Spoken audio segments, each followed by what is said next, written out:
أعوذ بالله من الشيطان الرجيم يرفع الله الذين آمنوا منكم والذين أوتوا العلم درجات.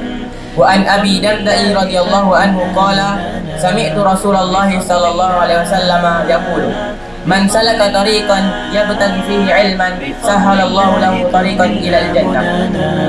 سلكنا في طريق العلم ضيوفنا الكرام نحييكم باسم طلاب معهد الإمام الشافعي، نحييكم ونرحب بكم جميعا.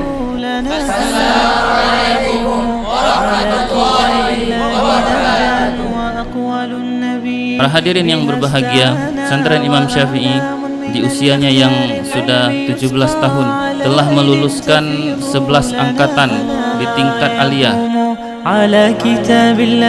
Hadirin dan hadirat, semenjak yayasan ini mendirikan lembaga pendidikan, kita bersepakat untuk menjadikan semua lembaga pendidikan di bawah Yayasan Lajnah Khamis Sarakah untuk menjadi pesantren atau sekolah yang unggul. Unggul dalam akidah, unggul dalam ibadah, unggul dalam akhlak, dan juga unggul di dalam kemandirian. Perjalanan kalian masih jauh, masih muda.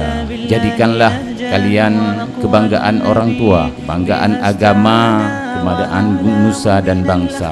Di pundak kalian kami titipkan agama, nusa dan bangsa. Bismillahirrahmanirrahim.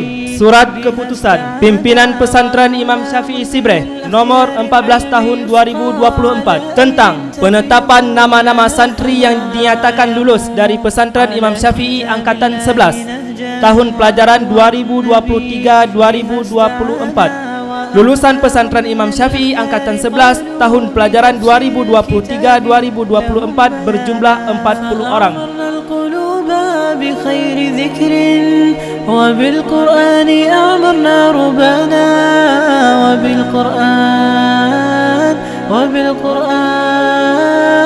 وبالقرآن أعمرنا ربنا.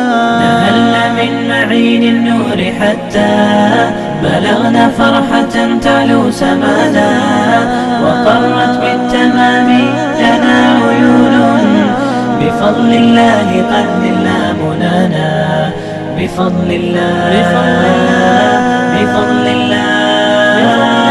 بفضل الله قد نلنا منانا. ومن أتى النعيم يعاف بعدا وما غير الهدى يوما حوانا. Penyerahan penghargaan untuk wisudawan terbaik Pesantren Imam Syafi'i tahun 2024 yang berpredikat mumtaz, wisudawan terbanyak hafal Al-Quran, dan wisudawan terbaik. بفضل قد نلنا منانا بفضل الله